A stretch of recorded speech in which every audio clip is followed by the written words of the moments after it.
नमस्कार। मैं अरुण के शर्मा, एनालिस्ट वन थॉट। अब आज अमेरिका ने हल कबड्डी कबड्डी कबड्डी कबड्डी कबड्डी ये कहते हुए एक पाले की पूरी जो जगह है वो घेर ली है। और ये कबड्डी का मैच वो इजराइल के साथ मिलकर लड़ रहा है, ईरान से। अब इस कबड्डी के मैच में आयतुल्ला खुमैनी 86 वर्षीय वृद्ध, बहुत समझदार धार्मिक नेता पस्त होंगे या उनका दिमाग सारी चालबाजियों को देखते हुए खूसट अमेरिका, बेईमान अमेरिका, बड़बोला ट्रंप और चालबाज नेतन्याहू की गिरफ्त में आएगा या ईरान बर्बाद हो जाएगा। देखने वाली बात ये होगी। अब अमेरिका को इस खुली जंग में पता नहीं कपड़े उतार के आया है कि कपड़े पहन के आया है, ये भी नहीं पता। अब ईरान पर बंकर बस्टर बमों से पूरी तौर पर हमला हो रहा है और कैसे पूरी खेप ईरान के उन न्यूक्लियर जगहों पर डाल दी गई है, तो वो कैसे सहेगा इन सारी बातों को, देखने वाली ये बात होगी। अब इसमें जो कहा जा रहा है वो ये कहा जा रहा है कि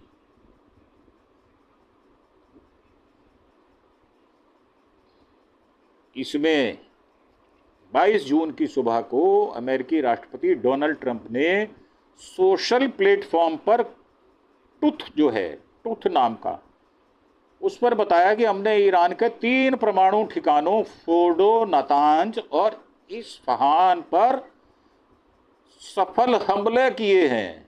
वाह भाई वाह, शाबाश, ऐसा डरपोक आदमी। और ये बताया कि 2 घंटे बाद देश के नाम संबोधन में दावा किया कि Iran nuclear sites are totally obliterated. इसी के साथ अमेरिका अब ईरान के खिलाफ सीधी जंग में उतर गया है, कूद पड़ा है, कूदी मारी है उसने बंदर की तरह। अब अगर गुलाटी मारी है तो उस गुलाटी का नुकसान होगा या फ़ायदा होगा, देखने वाली तो बात ये होगी। अमेरिका ने ईरान परमाणु ठिकानों पर हमले कैसे किए, आखिर ट्रंप जो है वो क्यों उसको उतरना पड़ा इस खुली जंग में, तो ये सवाल हैं, लोगों के मन में भी हैं, अमेरिका के बाशिंदों में भी हैं, ईरान के बाशिंदों में भी हैं, और इजराइल की जनता बड़ी परेशान है बंकर में रह रहकर, उनके मन में भी ये सवाल रह रहकर उठते हैं।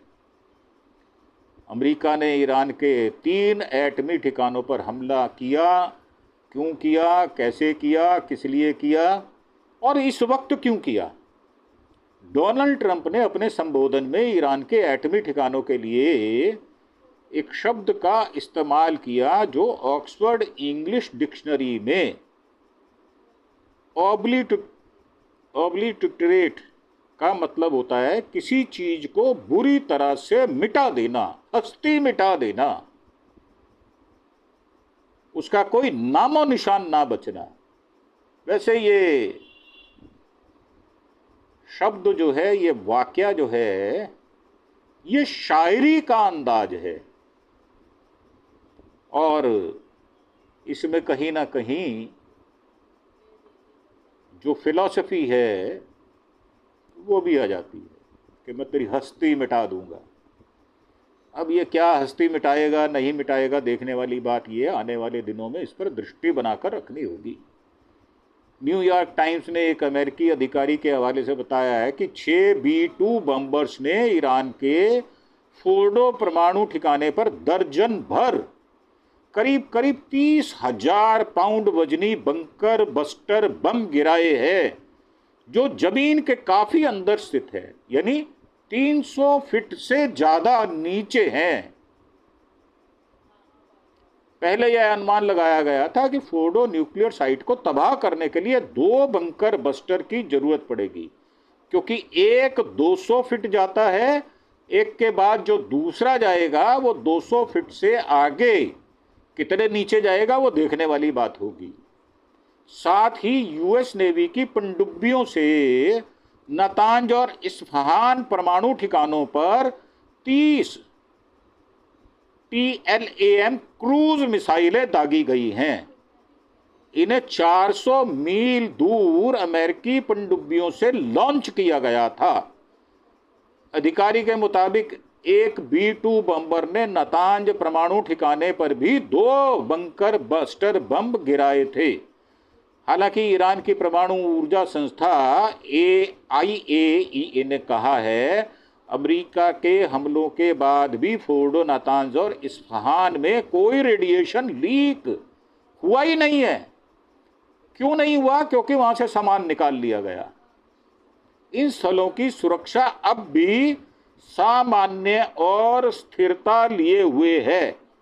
ईरान के परमाणु ठिकाने तबाह करने के लिए इन्हीं हथियारों का इस्तेमाल क्यों हुआ, क्यों किया गया इन्हीं हथियारों का इस्तेमाल? तो ये कहा गया है कि अमेरिका का B-2 विमान चमगादड़ की तरह दिखता है। वैसे भी ट्रंप भी बिल्कुल वैसे ही दिखता है जैसा मैंने अभी नाम लिया। अब चमगादड़ की तरह दिखने वाला बिना टेल यानी पूंछ वाला अत्याधुनिक फाइटर जेट है ये स्टीलथ बम्बर है, यानी इसे रडार पर पकड़ना मुश्किल होता है, पकड़ा ही नहीं जा सकता। शीत युद्ध के बाद सोवियत रूस के खिलाफ इस्तेमाल करने के लिए अमेरिका ने यह बम्बर बनाया था। अमेरिका के पास 20 B-2 बम्बर फाइटर जेट हैं और उसने अब तक किसी अन्य देश को अब तक एक भी B-2 बम्बर नहीं बेचा है। आसमान से जमीन के 200 फीट नीचे बंकर को तबाह कर देगा B-2 बम्बर। अब इसकी चौड़ाई जो है वो 172 फीट होती है, लंबाई 69 फीट होती है और इंजन जो है वो 4 होते हैं और पेलोड जो है, लोड जो होता है वो 18,000 किलो होता है। स्पीड जो है वो 1200 किलोमीटर प्रति घंटा होती है। रेंज 1100 किलोमीटर होती है, 11,000 किलोमीटर होती है। और अमेरिका की नॉर्थरोप ग्रूमन कंपनी ने बनाया है इसको, जो 50,000 फीट की ऊंचाई पर उड़ सकता है। इंजन को ठंडा करने का एक कूलिंग सिस्टम है जिसमें B-2 को इंफ्रारेड सिग्नेचर से पहचाना नहीं जा सकता। GPS के जरिए 50,000 फीट की ऊंचाई से सटीक निशाना लगा सकता है ये नीचे, और न्यूक्लियर बम दागने में भी सक्षम है। हवा में रिफ्यूल भी हो सकता है, 18,000 किलोमीटर तक की रेंज कवर कर सकता है। यह इकलौता फाइटर जेट है जिससे खतरनाक MOPB बम दागा जा सकता है। यह बम जमीन से 200 फीट अंदर तक जाकर ब्लास्ट कर सकता है, इसलिए इसे बंकर बस्टर भी कहते हैं। अमेरिका ने इस बम को दक्षिण कोरिया और ईरान को ध्यान में रखते हुए ही डेवलप किया था, ताकि ये देश किसी अंडरग्राउंड बंकर में परमाणु हथियार बनाते हैं तो उसे नष्ट किया जा सके। इसलिए फोर्डो और नातांज न्यूक्लियर फैसिलिटी को तबाह करने के लिए ये सबसे हथियार जो सटीक बैठता है। दुनिया का सबसे खतरनाक गैर परमाणु बम है GBU-57। डायमीटर में ये 2.6 फीट है और लंबाई इसकी 69 फीट है। वजन इसका 13,000 किलो है। रेंज इसकी 200 फीट अंडरग्राउंड। वॉरहेड 2600 किलोमीटर है। 2004 में अमेरिकी कंपनी बोइंग और नॉर्थरोप ग्रूमन ने डिफेंस थ्रेट रिएक्शन एजेंसी यानी DTRA के साथ मिलकर इसे बनाना शुरू किया और 2011 में अमेरिकी एयरफोर्स को सौंप दिया। यह 200 फीट तक मजबूत कंक्रीट वाले बंकरों को तबाह करने में सक्षम है। GPS और इंडस्ट्रियल नेविगेशन सिस्टम यानी INS से लैस है, जो टारगेट को ट्रैक कर सटीक निशाना लगा सकता है। अमेरिका ने अपने B-2 बॉम्बर जहाज़ों का 1/3 बेड़ा हिंद महासागर में एक छोटे से द्वीप डियागो गार्सिया में तैनात कर रखा था। यहाँ अमेरिका ने एक बड़ा सैन्य अड्डा बनाया हुआ है। डियागो गार्सिया द्वीप ईरान से करीब 4,842 किलोमीटर दूर है, जबकि B-2 बॉम्बर 11,000 किलोमीटर से ज़्यादा दूरी तक सटीक निशाना लगा सकता है। यानी B-2 बॉम्बर ईरान पहुंचकर बंकरों पर बम गिरा सकता है और वापस भी आ सकता है। B-2 बॉम्बर 50,000 फीट की ऊंचाई पर उड़ता है। इसे बम गिराने के लिए साफ और खुले आसमान की ज़रूरत होती है, जिससे निशाना एकदम सटीक बैठे, और ये ज़मीन से 50,000 फीट ऊपर से हमला करता B-2 बॉम्बर जो है उसका एक शेयर भी किया गया है। अब B-2 बॉम्बर के लिए इजराइल ने पहले ही ईरान का आसमान साफ कर दिया। 16 जून को इजराइल की सेना ने दावा किया कि उसने ईरान की राजधानी पर आसमान पर कब्जा कर लिया है। इजराइल ने ईरान के एयर डिफेंस सिस्टम और मिसाइल सिस्टम को बेहद कमज़ोर कर दिया। तभी इजराइल लगातार ईरान पर आसमान से बम बरसा रहा है। इसके अलावा अमेरिका ने ये टोमहाक लैंड अटैक मिसाइल का इस्तेमाल किया। यह एक लॉन्ग रेंज और सबसोनिक क्रूज मिसाइल है, जिसे ज़मीन पर भी मौजूद टारगेट्स को निशाना बनाने के लिए डिज़ाइन किया गया था। ये GPS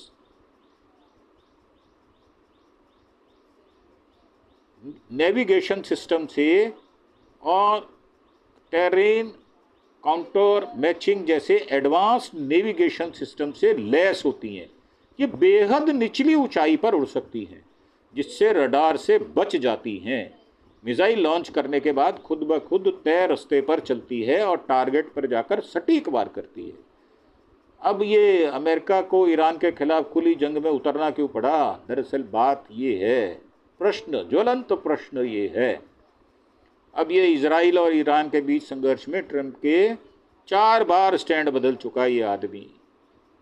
ये जो है जमूरा टाइप का आदमी, जिसको कहते हैं ये मदारी टाइप का, गुलाटियाँ लेने वाला आदमी। शुरुआत में ट्रंप इजराइल पर हमले के पक्ष में नहीं था। न्यूयॉर्क टाइम्स के मुताबिक न्यूक्लियर डील प्रभावित ना हो, इसलिए ट्रंप नहीं चाहता था कि इजराइल ईरान पर हमला करे।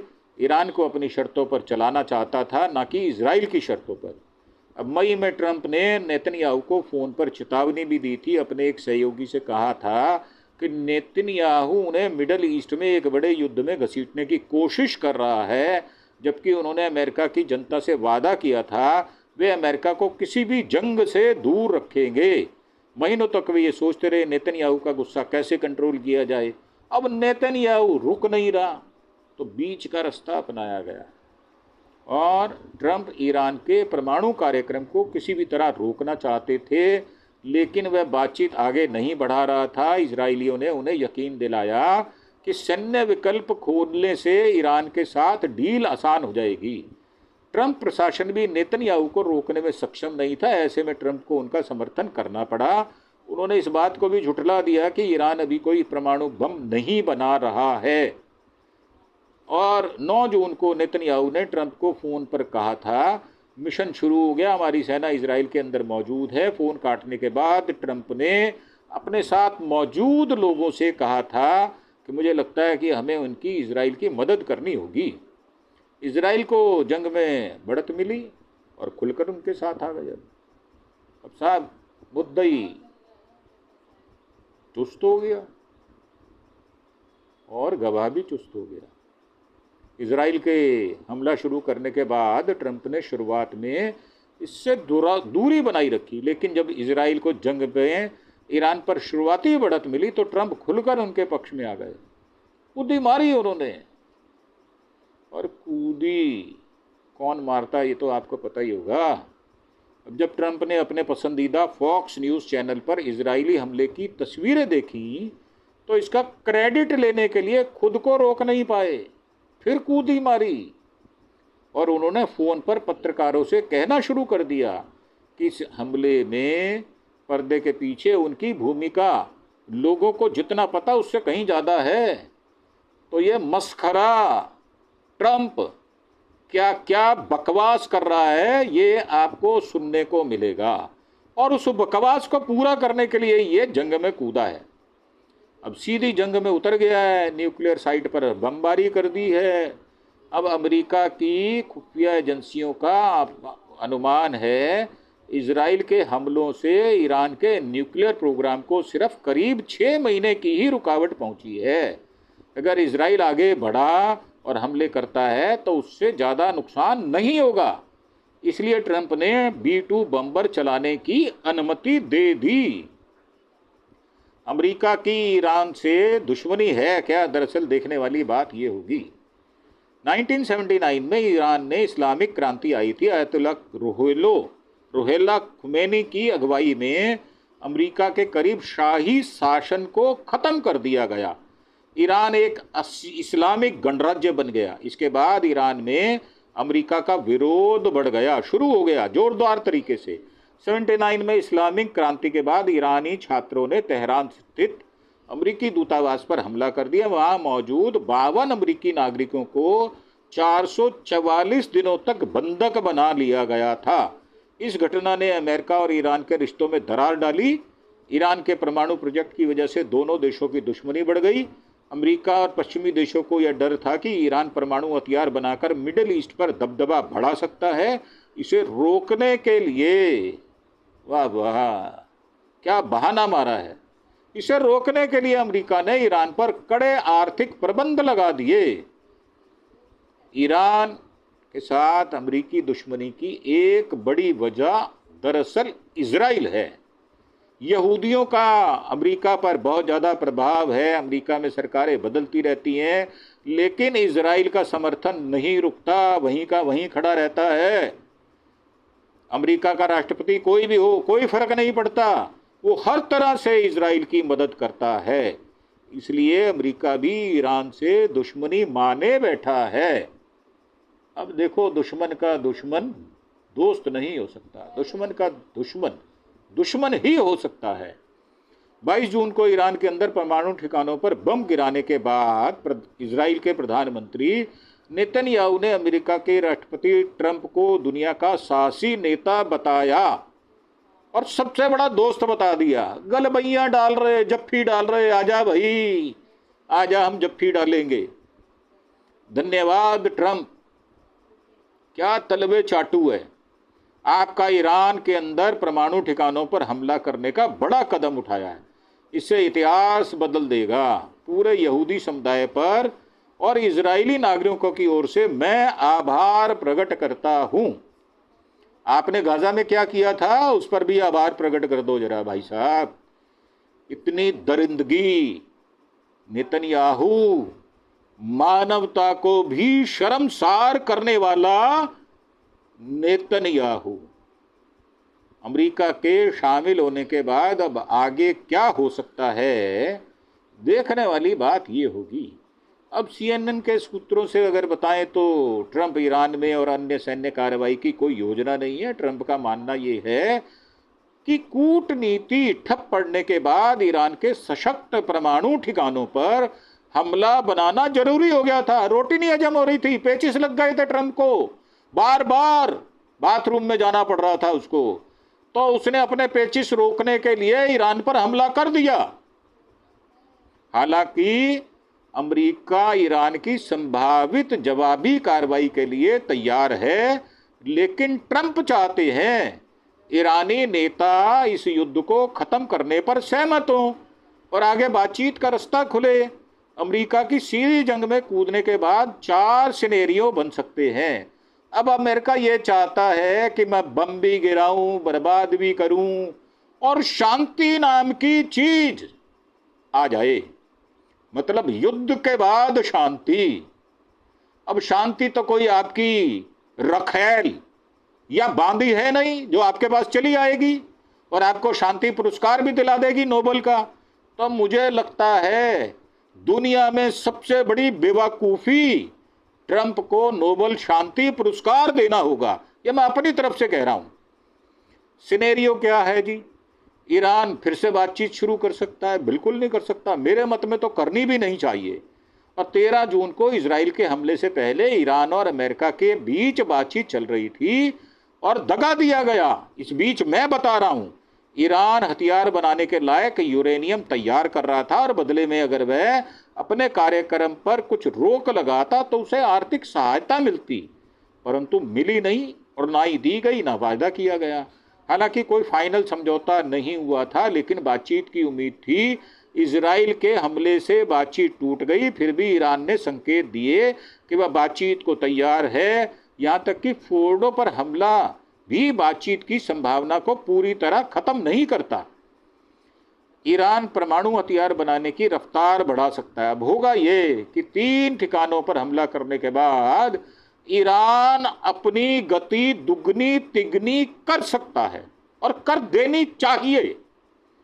फोर्डो सबका ध्यान खींच रहा है, लेकिन हो सकता है ईरान के पास ऐसे गुप्त न्यूक्लियर ठिकाने भी हों जिनके बारे में अमेरिका या तो इजराइल को पता ना हो। अगर ऐसा है तो अमेरिकी हमले के बाद भी ईरान इनका इस्तेमाल करके परमाणु कार्यक्रम और तेज कर सकता है।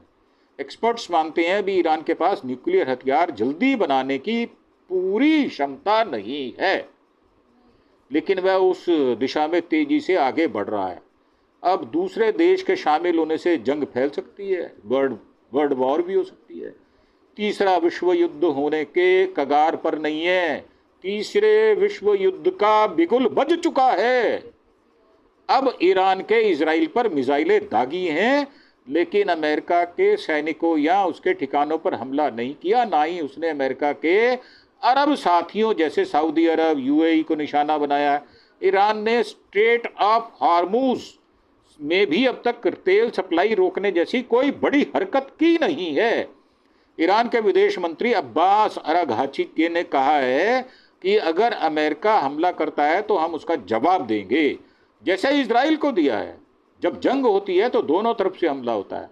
आत्मरक्षा हर व्यक्ति, हर देश, हर राज्य को करने का अधिकार है पूरे विश्व में, इसको कोई नहीं रोक सकता।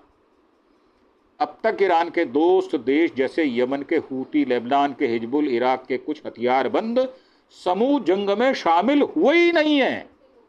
अगर ये शामिल हुए तो लड़ाई भयंकर और फैल सकती है, ज्यादा गंभीर हो सकती है।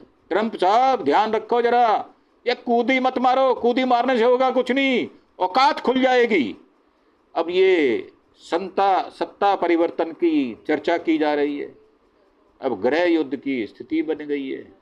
अगर ईरान के सर्वोच्च नेता की मौत हो भी जाए तब भी ईरान की सत्ता इतनी आसानी से गिरेगी नहीं, उसका प्रबंध खुमैनी साहब ने पहले ही कर दिया है। ईरान की सबसे बड़ी ताकतवर सैन्य शाखा इस्लामिक रेवोल्यूशनरी गार्ड कॉर्प्स यानी IRGC देश की सत्ता अपने हाथ में ले सकती है। वो या तो पश्चिम समर्थक सरकार लाएंगे या किसी और कट्टरपंथी को सत्ता में बिठाएंगे जो लंबी लड़ाई के लिए तैयार रहेगा। अगर सेना ने जल्दी हस्तक्षेप नहीं किया तो देश में अराजकता, गृह युद्ध जैसी स्थिति बन भी सकती है, परंतु मुझे उम्मीद बहुत कम है। ईरान की कमजोर और दबी हुई उदारवादी विपक्षी ताकतें सत्ता में आ पाएंगी, ये कहना अति कठिन और दुस्तर है। तो हमारा मानना ये है, ट्रंप साहब थोड़े अपने दिमाग का टेस्ट करवा लो, कहीं मानसिक बीमारी तो नहीं चिपट गई। अगर चिपट गई है तो दवाइयां खाओ, इलाज कराओ, ताकि पूरे विश्व में ये जो भय का वातावरण आपने उत्पन्न कर दिया है वो समाप्त हो सके और एक प्यार की बयार बह सके। मुझे लगता है जब तक आप इस पृथ्वी पर हैं ऐसा होना बहुत मुश्किल हो जाएगा। अगर आप ये कह सकते हैं कि खुमैनी को जिंदा रहने का हक नहीं है, तो मेरा मानना ये है कि ऐसे व्यक्ति को भी जिंदा रहने का कोई हक नहीं है जो पूरे विश्व को आपस में लड़ा मरा दे और आबादी को कम कर दे, बजाय कंस्ट्रक्शन के डिस्ट्रक्शन कर दे। आपको ये प्रश्न छोड़े जाता हूं आपके लिए क्या ये उचित होगा? ये विचार कहाँ तक संभव हो सकता है? संभव तो हो ही नहीं सकता, परंतु उचित अनुचित कितना, ये मेरे व्यूअर्स मुझे नीचे कमेंट बॉक्स में जाकर बताएं और अपने विचारों को साझा करें हमारे YouTube चैनल अरुण के शर्मा एनालिस्ट वन थॉट पर। और आपसे एक प्रार्थना, हम इतनी मेहनत और ताकत लगाकर इस एपिसोड को बनाते हैं, तो इसे एक सब्सक्रिप्शन मिलने का हक भी दें। आप पूरा एपिसोड सुनने के बावजूद भी मेरी आपसे शिकायत है, और ये पुरजोर शिकायत है कि आप पिछले कई दिनों से सुस्ती लिए बैठे हैं। भाई चुस्त हो जाओ, जल्दी जल्दी सब्सक्राइब करो, ताकि हमारा चैनल थोड़ा आगे बढ़कर आपको और अच्छी रिपोर्ट्स आपके सामने पेश कर सके। इसी के साथ एक बार फिर से प्रार्थना, आप हमारे चैनल अरुण के शर्मा एनालिस्ट वन थॉट को सब्सक्राइब अवश्य करें, यह हमारी मेहनत का फल होगा। और इसी के साथ हम आपसे इजाज़त लेते हैं। धन्यवाद, थैंक यू, जय हिंद, जय भारत।